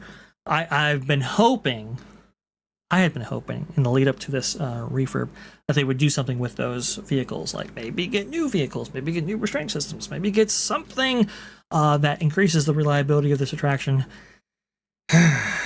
Looks like the jury's still out on that, unfortunately, which is no good. I'm going to go ahead and hit up one more segment right here before getting on to your amazing comments there. I'm sure MJ's keeping a close watch on all of those and more. This one, a little bit shorter right here. But the flick cards. Oh yes, those red cards right there. People will remember maybe being handed these cards by cast members when they actually initially join a queue. These cards were used by cast members in order to provide updates for queue conditions, right? So, okay, how can we accurately tell how long a wait time is? Well, sure, you can do it by positioning, but that's not, fantastic, because obviously those conditions change, right? So let's say you have a merge point between Lightning Lane and Standby, right? Depending on how that cast member is actually dividing between the groups right there, Standby could be considerably longer at the same position than it could be on other days at the same position, right? When maybe you're letting in more Standby through than Lightning Lanes. This was a way to predict and keep up with those changing conditions right there. Well, apparently it is no longer going to be in use. After more than a quarter of a century in use, 25 years there, Disney has finally retired the flick card wait time system. Disney has officially sunset one of its longest running behind the scenes systems. A tool that quietly shaped your time in line for more than a quarter of a century has now been fully phased out. Many guests never knew its name, yet some held the power of the wait time system in their hands. Here the unofficial announcement from someone who helped launch the system more than 25 years ago. The Flex system has officially been retired, and the news comes straight from someone who helped put it in place. Jonathan Rule, OpSheet Ecosystems product director at Walt Disney World, confirmed that Disney has converted the last Flick location in a Disney theme park last week. The name stands for fabulous line information keeper. It was a key part of Disney's operational toolset for years. The system handled wait time tracking, work that keeps posted wait times accurate at attraction entrances. Rule called it one of the first op-sheet enhancements that he helped implement, first at Walt Disney World and later at Disneyland. The job sounds small, but accurate wait times impact nearly every decision that you make during your day, which we've illustrated here on Vash Sky ParkCast and the various platforms that I've been on over and over again, right? This is why, inflated wait times are so controversial. Simply put, you would be handed a card at the entrance of the attraction. I'm going to go ahead and put this in dark mode right here because we're getting a lot of ads here. What's going on? Maybe I don't even have that option. Fantastic. Block Mickey, thank you. Simply put, you were handed a card at the entrance to the attraction, and then you were asked to hand it to a cast member as you were boarding the ride. Internally, Disney would track your actual wait time. If you have visited a Disney park over the years, you may have been handed a red flick wait time card. Those red cards fed the system your actual wait time, and your trip through the line became a data point in Disney's operations. There's a small ritual that many guests still recall. Being handed the red flick wait time card felt like a responsibility bigger than yourself. You were informing thousands of guests just how long it took to wait in line for an attraction or an experience. Rule framed those card holders as part of a slice of Disney history. Now, obviously, no more. It's really, really interesting to see the changes that Disney has implemented when it comes to wait times and so forth, right? It's an art, not a science. I think that's for sure right there. Let's go ahead and get some B-roll going here. There you go. Art, not a science. And it changes constantly. Obviously, as Disney, provides for new systems or maybe updates existing ones like Lightning Lane, for example, going from Genie Plus, going from FastPass, or even DAS, right? As it was updated from the Special Assistance card and all of that, the GAC. It's just very interesting to see Disney take on systems and then retire them. And I do wonder how Disney is implementing wait times currently, because people have been really they've been noting how frequently these wait times are off by. Some people are, they see a wait time right there listed for, let's say, Rise of Resistance at Disneyland, right? It's like, okay, well, it's over 45 minutes. All right, let's go ahead and get in and see how long this is actually going to take. And then they come out, that take 15, 20 minutes? How is that possible right there? And it's like, well, maybe in fact those wait times were elevated just a little bit right there, which, by the way, we've featured statisticians and so forth who have actually looked at the wait times as it relates to like Radiator Springs Racers, for example, and Rise of Resistance at Disneyland, and you can find little data points that draw more questions than they do answers. They are, by anybody's point of view, it seems artificial in how they are presented. And when I look at the Flick system being retired right there, I kind of wonder, what is that being done for? Is it because the Flick system was wholly inaccurate? Or was it too accurate? More questions than answers here. Flick made its debut in 1999, which means the system ran for roughly 26 years before the final conversion actually takes place right there. Retirement of the Flick cards confirms a shift inside Disney operations. Converting the last location means newer systems now carry the responsibility that Flick once handled, and the parks move forward without the legacy tool in the mix. Disney has not detailed the replacement system, so the specifics of how Disney estimates its wait times currently unknown. And maybe they like it that way. I have showed you before, guys, on the Lightning Lane terms of service right there on the the policy information regarding that system, and they say pretty outright, don't rely on wait times by themselves when it comes to your purchasing decisions. Why are they including a clause like that? makes one wonder, makes one think about operations at the various Disney parks. With this incredible B-roll actually playing right now, and with, I see, Theme Park Casual coming on in here. Hello there, sir. I think, hello everyone. You usually say hello kids. What's going on there? I like that terminology right there. Casual, it's great to see you. Thank you so much for joining the show right there. We have All the Bradley's Fun, who's getting ready for his dish program right here, actually, in the chat as well. Very cool to see All the Bradley's Fun in there. So, yeah, we're getting ready to transfer over to the dish, actually, in about 35 minutes right there. So, looks like we are on schedule. MJ, come on in here. Let's go ahead and highlight what people have to say about our last two segments. Absolutely. But before I do that, Theme Park Casual did give you your hey kids. I just wanted to make sure you saw it. Oh, I didn't see that. Okay, well, all right. I missed it right there. Okay, well, Okay. Good. Yeah. Totally missed that. MJ. Keep the fun thank you. rolling. Yeah, no, It for didn't- sure. I was missing something with my casual experience when it came to the lack of kids. So there you go. The lack of kids. That's too funny. We are big children, I think, at heart. Well, that's what Walt said too. Bonnie That's true. Gamester, in regards to your commentary during the segment, she says, my youngest child was asked to hold a card and she thought it was very special. I say so. I think it is a special thing. Regardless of, what it's supposed to do. I know you're talking about something more grandiose, but imagine a little one having to hold the card. I thought that was a cute comment, so I highlighted it. I love the flick system right there. I think it did give you like this kind of responsibility, and it made you feel like important. Oh, I got the red card and all of that. I know I got the red card a couple times right there, so I think it's a cool thing. But obviously, if you liked it, like Marvin has said before in the past, that means that Disney has to get rid of it. So that's what we're seeing, unfortunately. Oh my gosh, that's terrible. Well, it's true. It's why my goodness. remained especially relevant.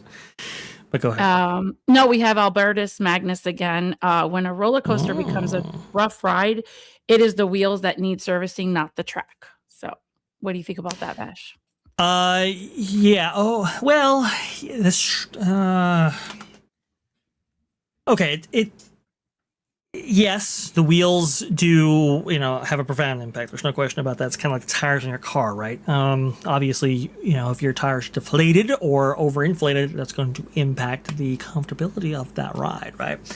That said, though, when it comes to tubular steel track, as the track wears and you have those deformations take place, and not like dents, but just, the slight shifting of those various rails, no matter the support structure, that will cause some roughness as well right there. So there's a lot that goes into roller coaster comfortability, but there is a reason why, like, for example, like an old track right there, is like smoother upon being refreshed or replaced.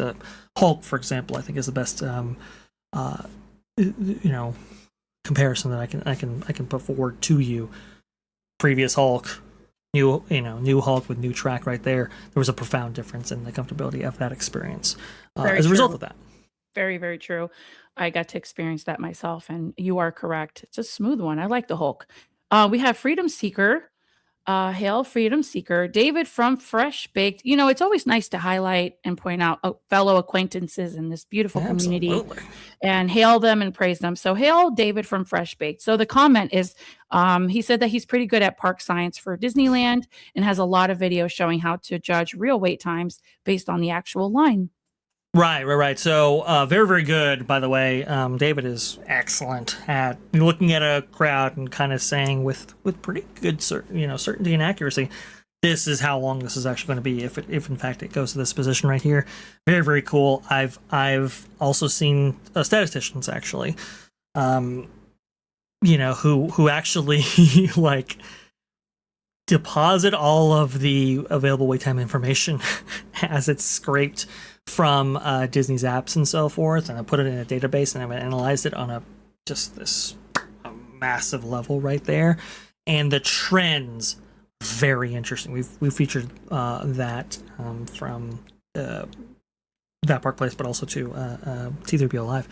So if you can find those shows, I recommend seeing those segments because those are very, very interesting. I tried to bring up some of that data here, but I don't have it currently on my system as it currently stands right here. We will have to go over that a little bit as a refresher course for that. But even when you look at positionings, right, it's not 100% only because you have those merge points. And those, remember, a cast member is doing those. And actually, in the development of the FastPass system, the architect of that said very plainly that the merge point and how a cast member was dividing up between standby and FastPass was the most important element of the system. It was the most difficult to get right and required the most training. So you'll have times when it's like, okay, well, this attraction was down for like 2-3 hours, right? And it's like, okay, well, now we have 2 to 3 hours worth of Lightning Lane that we've already pre-sold that we now have to, have processed here in this attraction. Obviously, we can't have those guys wait any further, so, the ratios between standby and Lightning Lane will be skewed even greater in those instances towards Lightning Lane. And so the standby, even if it's at the same position, could be even longer than what's being predicted because of those changes right there. This is why the flick card, I think, was a pretty decent system in handling that. Obviously, it wasn't perfect. No system is. Amazing. I did have some comments regarding the Grand Flow gingerbread house. If we have a quick minute, please follow the Bradley's fun. So no real reason to stay at the Grand Floridian during the holidays. And, he's so right. Like, that's part of booking your room there to have that magical holiday experience. And to go to the point I was trying to make earlier, but Vash, do you think this would affect their sales tremendously or they will barely feel it? I mean, what say you? I mean, I'm sure they made the calculation that, okay, well, this program to build this gingerbread house requires, this many cast members and this much financial capital in order to orchestrate, right? And it's like, okay, well, does the potential hit that we actually will see from ending this program, will it hit meaningfully for our bottom line, taking into account also, too, the offset that we'll have from ending this program entirely?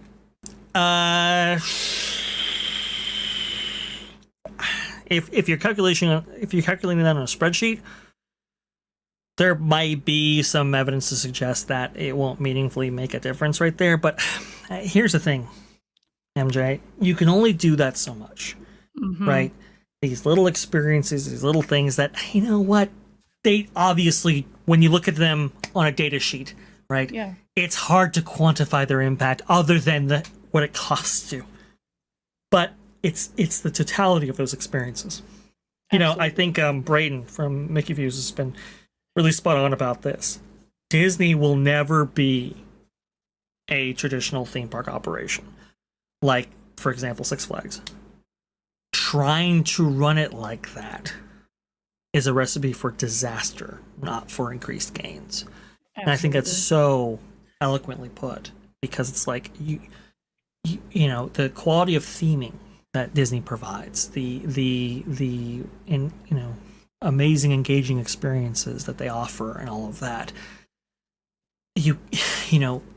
That's what makes a Disney park for everybody. So when you constantly cut down on that, when you constantly try to optimize, when you constantly try to mitigate those costs, you are really at a certain point really eating into what makes these things so appealing for so long and what's made them endure. So sure, Rivers of America, yeah, it was costing you money when it came to the maintenance of that. And yeah, sure, it wasn't a big revenue churner for you. Right. But atmospherically, it was invaluable. And one of the reasons why people travel from all over the world to go to your theme park. Amazing. Beautifully said, Vash. That's perfect. And, in the next comment, before I read it, I want to continue to make a little pun here. And this is referencing a Disney classic. If they continue to throw the beads and the sash. The other girl, the other park, is going to make something beautiful out of it. That's it. That's it exactly. And right? that's what Universal is doing, because when Dino Land USA closed, the bulletin board on I-4 literally said, you can come have all your dinos here with us. And I don't know if you got to see that bulletin board. They put that thing up very quickly. I did not. That is surprising. I had no idea that was actually up there, but Universal, is slamming back right there. And that is a way for somebody to step up and say, hey, you know what? If you're going to go ahead and drop that, we'll go ahead and pick it up. And I'm hopeful that, maybe even Universal sees that and says, hey, that Beijing version of Jurassic World? Yeah, let's go ahead and bring that to the States. That would be cool. Absolutely. And that's why I highlighted Dan's Life at the Kingdom.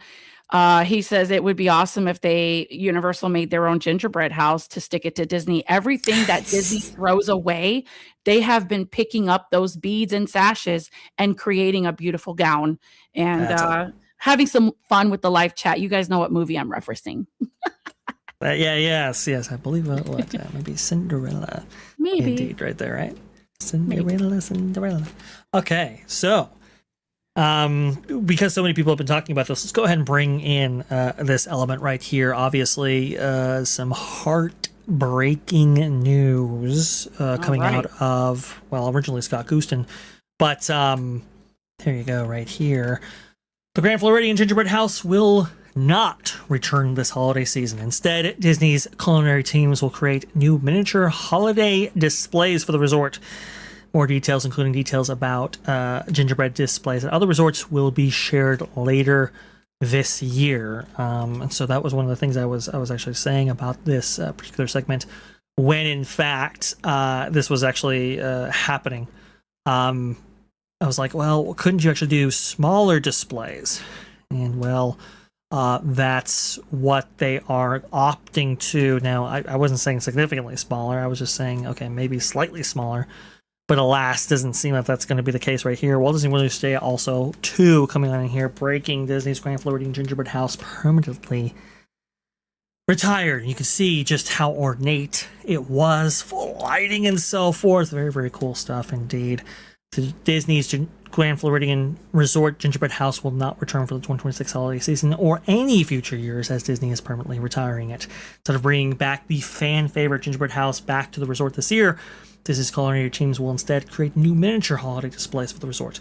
In addition, Disney has also confirmed with Walt Disney World News today that the display is permanently retired and it will not return in future years. More details to be sent, to be shared later, obviously. And we noted that the gingerbread details were absent from other Walt Disney World holiday announcements. When looking into the history of this, this is a tradition going back to 1999, had been there for, well over, I guess just at 25 years, because obviously it didn't make its return back in 2025 during the construction going on at the Grand Floridian. But a lot of people are expecting this to return for the 2026 season now that construction is relatively complete. Unfortunately, that will no longer be the case. So 25 years is the longest it had in its run. And that's multiple generations of Walt Disney World guests, right? Actually going here and experiencing this. Now no longer the case. I mean, people talk about the Castle Dream Lights, right? Being retired from Magic Kingdom's Cinderella Castle, which is most unfortunate. The Osmo Festival of Lights being retired in preparation for, Star Wars Galaxy's Edge's construction. I believe that taking place 2015, 16, 17, somewhere around there. Very, very tragic to see some of these holiday offerings actually being stripped away.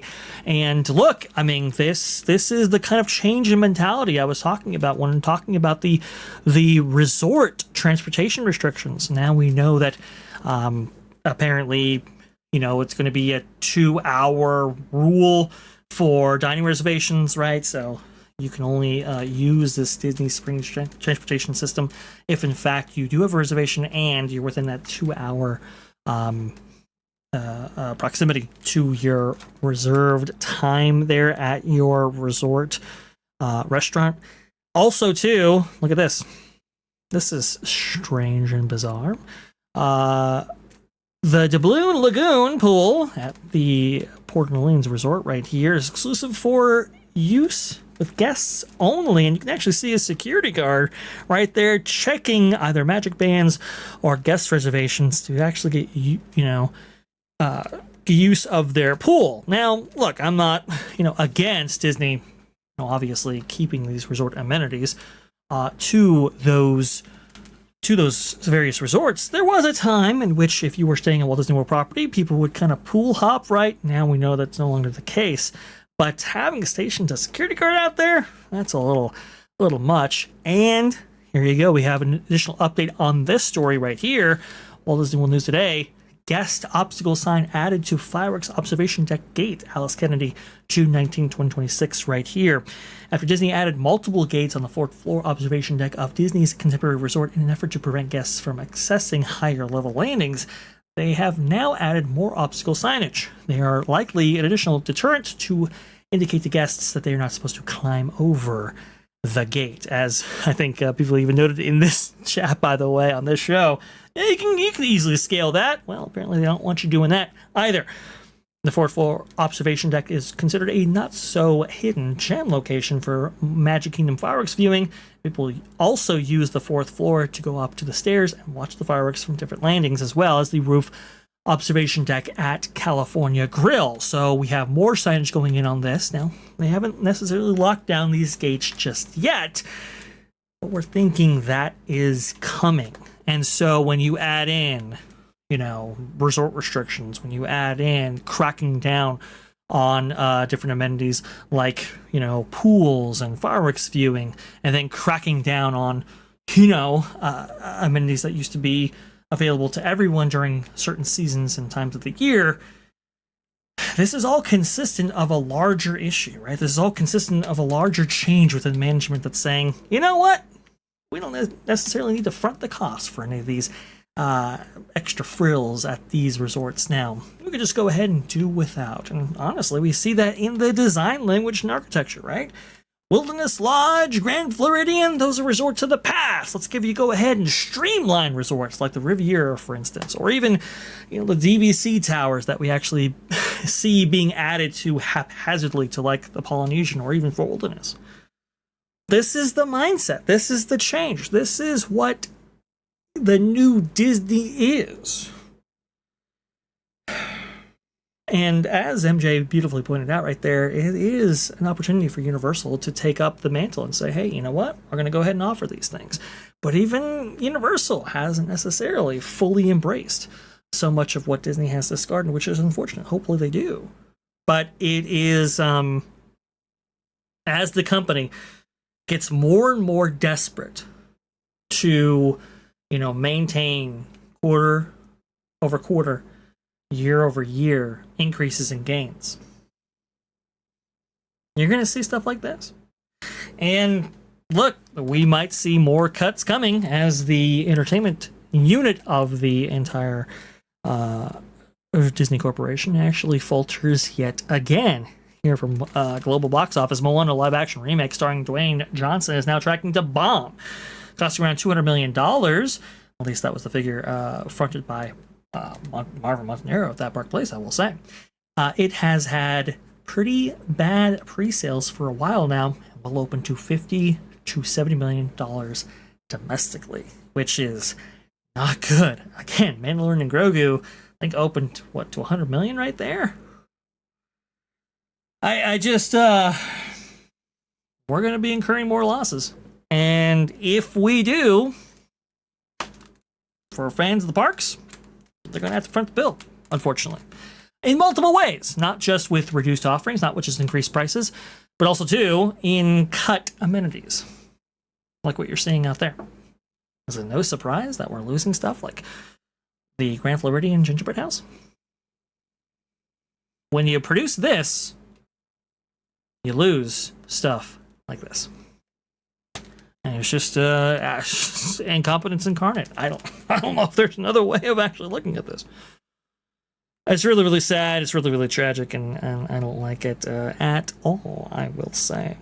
Now, for one of our last stories here, let me go ahead and highlight just a couple of things before, saying goodbye to all of you and getting ready for the dish over there at Father Bradley's Fun, which I'm sure he's getting ready now. See right here, this is very interesting. Changes at Epcot. I don't know what's going on here, but more changes have already occurred, maybe more on the way. Dividers installed at Epcot parking entrance to prevent guests from switching lanes. Austin Houghton right here, June 30th, 2026. Drivers arriving at Epcot now have a new layer of lane guidance before reaching the park's parking booths. Dividers have been installed which prevent guests from switching lanes, which is interesting. New white lane dividers have been installed ahead of the Epcot Toll Plaza gates at Walt Disney World. The dividers are positioned directly on the roadway, parallel to the traffic lanes leading up to each Toll Plaza booth beneath the large Epcot welcome sign. Low-profile dividers now line all of the approach lanes, creating for more defined channels for vehicles as they move toward individual booths. They're installed in the pavement itself rather than appearing to be temporary cones or movable traffic markers. That's very, very interesting indeed. Other changes at Epcot, though, occurring. Trees removed from Epcot's entrance, providing clear view of Spaceship Earth. Guests now have a clear view of Spaceship Earth when walking into Epcot now that a few trees have been removed. Ah, yes, nothing signifies progress at Walt Disney World than removing trees. Something they just love to do out there. The trees, which appear to be Sherman oak trees, were recently removed from the garden bed, located front and center, upon immediately entering the park from the front entrance. The removal now creates a clear line of vision to Spaceship Earth. There are red and white flowers, as well as other shrubbery, still in place. It's possible more trees will be planted in the future. But if you want an unobstructed view of the Spaceship Earth light show that takes place every single night, well, now you are being provided it. One last thing about Epcot, though, and I thought the emphasis on Epcot by the company was really, really interesting. See right here. Tongariro Joe sharing this out, originally coming from Disney themselves. It's made by day. I wanted to see more behind the scenes, look at the American Adventure for decades, and now you can see this video actually providing that. Let's go ahead and see if I can actually do that right here. And I do have a video playing here, so let me go ahead and see if I can mute that. There we go, and I think we're pretty clear. We're good. Here we go. Well, that would be great if I just unmuted it. There you go. This is the American Adventure, and it uses a carriage of show sets that rolls out from underneath the theater seating, then hydraulically lifts each set into place. It's an elevator on its side. So this is the edge of the stage right here, and then back behind it's where the seats begin. As you can see out into the theater, when the show sets come up, they'll be right at stage height. I'm now standing above the carriage that you saw previously backstage. It is now parked right below us. This is Ken and this is Brad, and they're about to show us the inner workings of this 150-ton structure carrying 35 animatronics. Ben Franklin is probably one of the most complex figures in this attraction. This assembly down here will move back. Very, very cool stuff, by the way, there. You know, the Imagineers really wanted to provide that great kind of walking element right there, walking up the stairs for Ben Franklin, and certainly achieved quite the technological wizardry with this figure. And forth and up and down and make it look like he's climbing up the stairs. But what complicates it is Ben Franklin had gout, so he's got a gait. So we're trying to recreate him walking upstairs, but also have that gait. Now that this show set is gone down, you're going to see the carriage indexed to its next position. To make all of this fit underneath the carriage, Teddy Roosevelt, once he goes down right now, he's bending over at the waist so he doesn't get clipped by the screen or by the roof. So Frederick Douglass is coming up. As he comes out, if you watch the background, you'll see that it stops, but relative to the background, he looks like he's still going the same speed. The secrets to him is we don't actually program his arm to move the tiller, we move the tiller. And then because his arm is attached, it's called free animation. George Washington and his horse don't have a lot of functions, but just the fan alone blowing on the horse's mane and George Washington's coat adds lifeness to those figures. But this is based on a real picture by Dorothy Lang. She was hired to document the Great Depression. The real picture's in the Library of Congress, and the figures are here. The interesting part, even though there's famous people in here, the show really is about us. George Washington's a backdrop. It's really about the two soldiers that are freezing cold and one doesn't have shoes, or the guys on the porch talking about the Depression. As a mechanical engineer and Navy veteran, this attraction hits to my heart. I love the way it's designed and how it's packaged as a mechanical engineer, and just the fact that we can see the story of America through the good times and persevering through the bad times. It just resonates with me as a veteran. So cool. It's an amazing show, and I want to go ahead and let that play there uninterrupted, because I think it is very fascinating. It's a great, I find it awesome that Disney actually showcases these legendary attractions right here, and obviously, American Adventure, so synonymous with legendary Imagineer Randy Bright, who was responsible for so much of what you actually see in that attraction right there, and it was a dream come true to see this to fruition right there. So awesome stuff. However, why am I bringing this up? Why did I feature this, especially in this Epcot segment right here? Well, here's the thing, folks. People will note the last time I did something like this, and it was actually offering a behind-the-scenes look at the Carousel of Progress. This video posted 1 year ago at this time right here. But isn't it weird how Imagineers will highlight the behind-the-scenes look at an attraction a lot of times right before they actually update it? If in fact the pattern holds true, what does that necessarily mean for the American Adventure? So this is why I'm actually bringing this up right now, because it's like, okay, I love the behind the scenes look. I love that. It's fantastic. But it doesn't mean that they actually update these attractions. Well, a lot of times it does. So just be aware, guys. If we get a announcement for an updated American Adventure, don't be shocked, because I do think Disney's looking at all these classic audio animatronics laden shows, and maybe looking at ways that they could be modified or costs be mitigated in maintaining them. No good right there, but I felt it necessary to bring them up. So why is Disney focusing on Epcot so much? I don't know. Maybe changes are ahead for us. All right, that just about concludes the amount of segments that I have, but that doesn't conclude, obviously, your participation. We've had so many people actually offer their thoughts, comments, and chats and everything like that. Let's go ahead and feature those. MJ, please go ahead and help me out. Who can we highlight on this wonderful program? Who can we highlight? But, I have one thing to say to these Imagineers if they even think about touching this attraction. No, don't do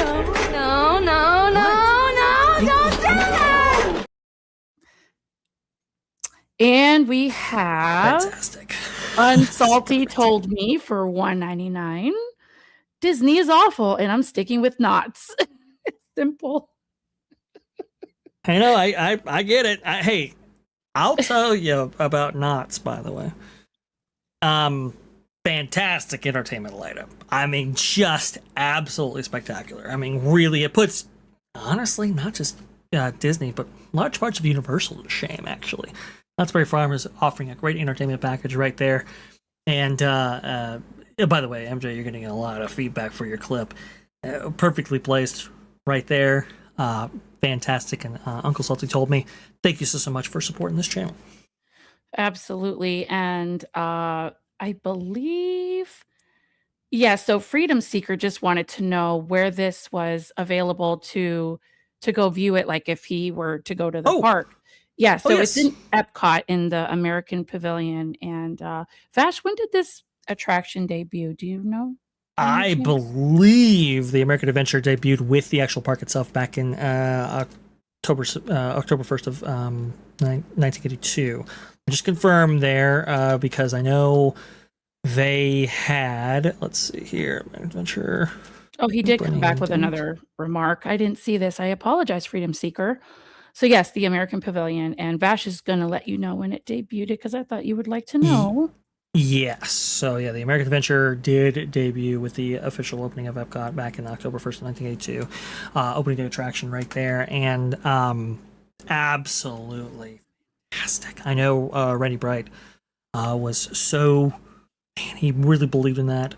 Really, took inspiration from a lot of the Imagineers, and it was part of that second gen, right? So obviously you have Imagineers growing up in these theme parks and really took inspiration from so many of those great Imagineers that came before him, and wanting to do something that they would be proud of and would showcase not just Americana, but also too just how far Imagineering had become. The impeccable amount of research that they actually invested in getting all of these cast of characters just right there. It's just, there's so much here. Man, maybe for the 250th, we'll do something on Vash and Vixen. That might be pretty cool right there. That's a great show. Oh wow, that's amazing, Vash, and definitely everyone tune in if you're a member. That's spectacular for the 250th Vash. Great idea. We have an update. JLaps 007. I do like your avatar, by the way. Update on OSHA was at Disneyland at Tiana's, and they found no issues. I don't know if that's 100% accurate, but we have an interesting update. Yeah, I mean, if Cal OSHA is on the scene right there and saying that it suffered from no issues, I believe that's a reference to the mechanical operation of it, right? And from every source I could find, the mechanically, right, the operations of Tiana's Bay Adventure at Disneyland, there was nothing. There was that attraction was working within spec and did not actually cause the boy to actually fall out, right? So I think from that standpoint, I think we're all fine. I think maybe a larger investigation takes place to maybe perhaps provide some more information and detail as to what exactly happened. We have various reports suggesting what happened, but I'd like to go ahead and have an official investigation take place to see what might be the response from Disney on the other end. And, we do have a super chat, but I wanted to point this out because you beautifully presented such a artifact, right, in Walt Disney World. We have Kit Kat here, and she says, I've never been to Walt Disney World, but I would go to Epcot just to see that show. So kudos to you, Vash, for, showing everyone out there what this park was intended to be about. And this is all back to Walt and his vision and his love for this country. It is, yeah, it's probably worth the price of admission, honestly. I mean, it's such an amazing show right there. Obviously, there are other shows that you can, that are maybe consistent with that edutainment type design conceit for the original Epcot right there. But I think that one has been left largely unchanged, and I think it's for a reason right there. Now, obviously, they've made modifications, and they do to every single show, but that one right there really embodies that original spirit, I think, so beautifully well. And I think its location is a little bit, it's not great, because a lot of people miss it, Yep, right? It should be in Liberty Square, in my opinion. Probably, maybe that's what actually ultimately happens. We'll see. Now I know that American Adventure is much bigger, but hey, you know what? I would love that, MJ. I think that would be a fantastic,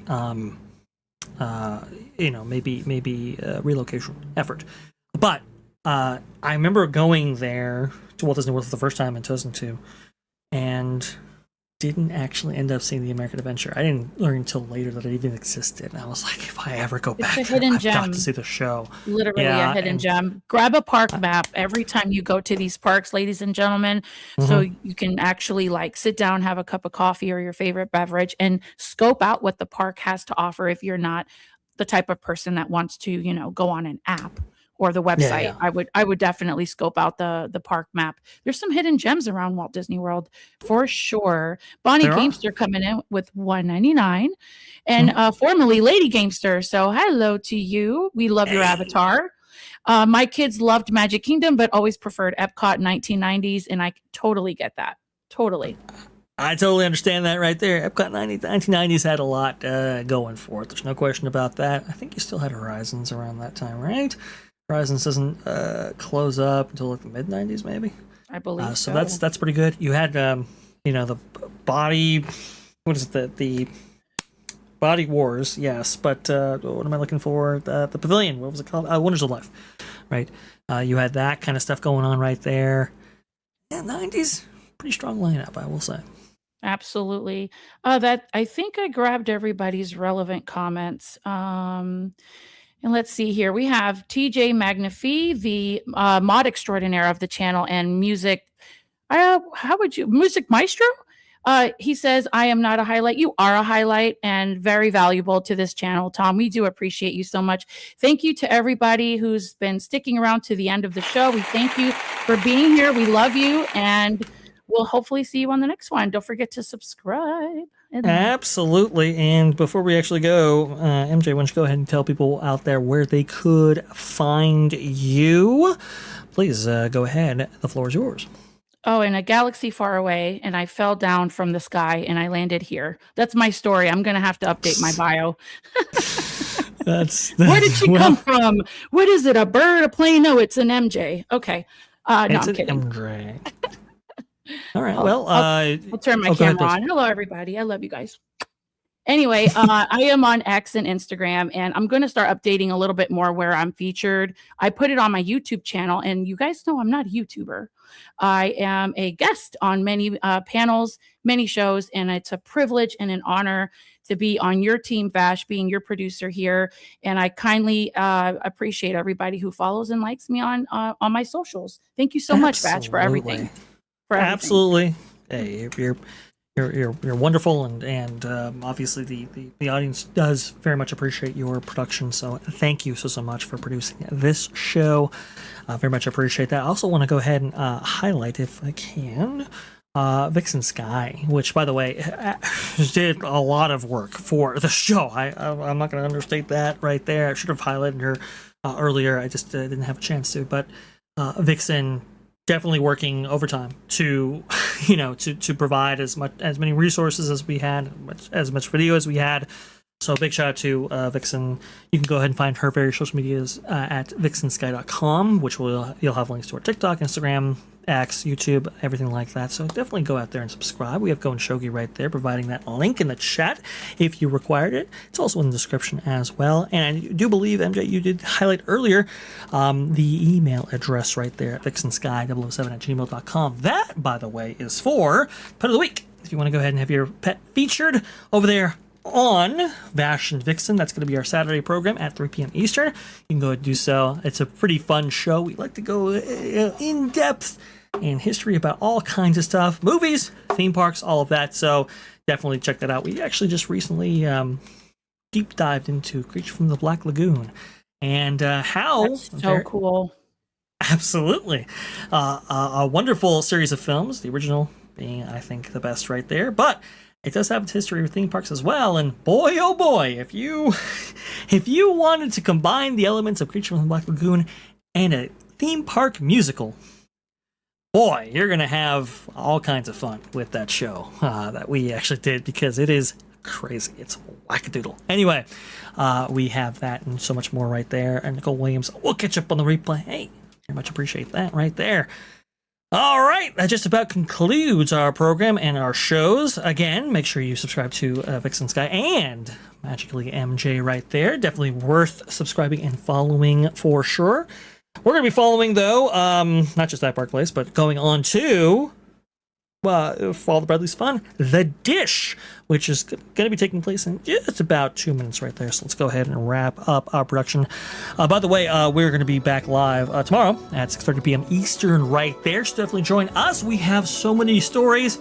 I can't fit it into one show anymore, guys. It's just, there's so much going on right here. We have Fast and the Furious maybe being delayed over broken glass. That's not very good for that Hollywood attraction right there. But we'll provide a little bit more context for that. Security issues with their new security hub right there. That's interesting. The drama that has created. It is wild. It is crazy. We have that. And also, too, Oogie Boogie Bash sales. Disneyland's After Hours party at Disney California Adventure. Is it waning in demand? It would appear so. We have all those details and more. So definitely subscribe to this channel if you haven't. And hit that bell notification when we ever go live. We will go live tomorrow, Thursday, 6:30 p.m. Eastern, so join us for that. All right, MJ, let's go ahead and get out of here. We've talked enough. No, we talk enough? We love to talk. Well, that's why we're here. Out there. I love talking. So maybe that's true. That's a fair point right there. We'll go ahead and save the talk for another time. Thank you so much, everybody, for watching. And remember, Skyliners, Skywatchers, sky is the limit.